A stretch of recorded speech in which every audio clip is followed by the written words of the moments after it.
ఇంతకుముందు ఊర్లో ఇండ్లు ఓపెన్ చేసిన తర్వాత కొంతమంది మా అక్క చెల్లెలతో మాట్లాడుతూ ఉంటే వాళ్ళ ముఖంలో కంటే ఎక్కువ కదా నేను వేదిక మీద ఉన్నట్టు పొంగులేని సీనన్న ముఖంలో రేవంత్ అన్న ముఖంలో చూస్తా ఉందా ఆనందం.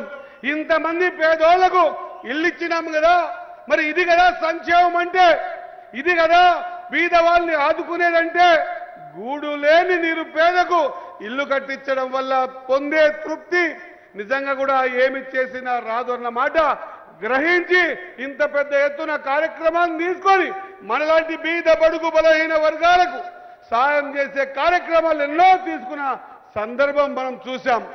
అందుకే మీ అందరితో కోరుతా ఉన్నా, మీ అందరి ఆశీర్వాదం వల్ల మీ ఆలోచన విధానాన్ని మీకోసం పనిచేసే వ్యక్తుల్లాగా ఇక్కడ ఎవరము వేదిక మీద ఉన్న శాసనసభ్యులం మంత్రులం కూడా మేము ఎక్కడ అనుకోవడం లేదు మంత్రులము మేము ఎమ్మెల్యేమని.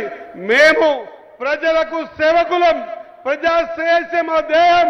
ప్రతిరోజు 18 గంటలు పనిచేస్తున్న ముఖ్యమంత్రి గారు వారి టీం కందా కూడా సునాయాసంగా కార్యక్రమాలు తీసుకుపోయి పేదోడికి సంక్షేమ పథకం అందించాలనే సంకల్పంతో తీసుకున్న నిర్ణయంగా మేము భావిస్తా ఉన్నాం.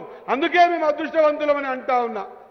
ఈరోజు మీ అందరికీ తెలియజేస్తా ఉన్నా, ఇదివరకు మాట్లాడిన నా సోదరులు సంక్షేమ పథకాలు ఏవైతే ఎలక్షన్లో మాటిచ్చామో, ఎలక్షన్ల ముందు మాటిచ్చే సంక్షేమ పథకాలతో పాటు ఎలక్షన్లో మాట ఇయ్యనివి కూడా ఎవరు ఊహించలే.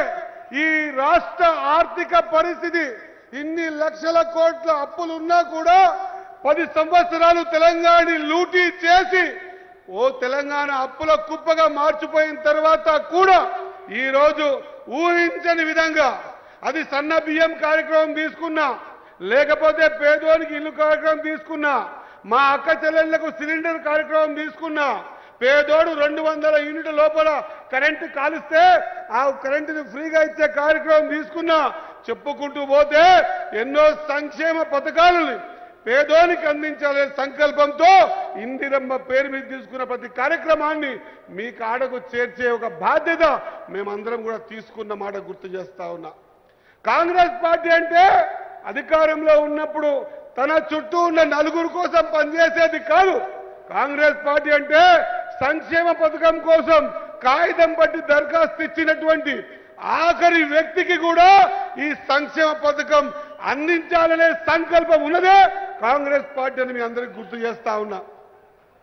ఈ సంక్షేమం చూసి కొంతమందికి అర్థమైతలేదు.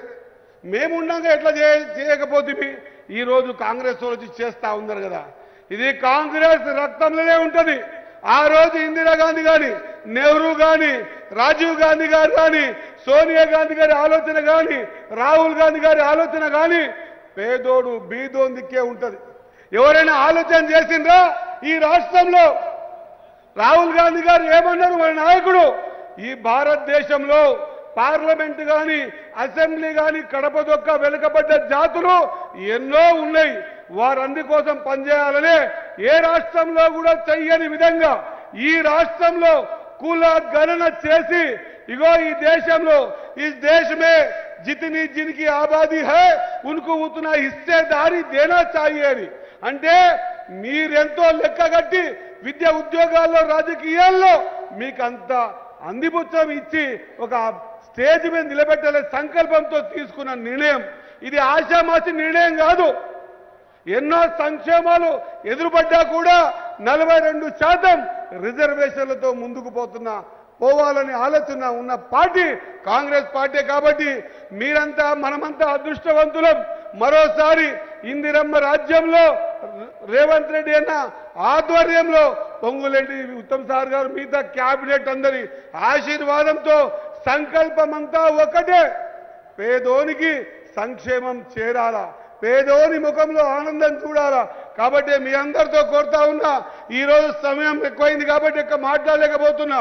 మరొకసారి ఖచ్చితంగా ప్రతి విషయాన్ని కూడా మీకు తెలియజేసే విధంగా తీసుకొచ్చి మీ ముందు మాట్లాడతాను తెలియజేస్తూ ముగిస్తా ఉన్నా. జై హింద్, జై కాంగ్రెస్, జై రేవంత్.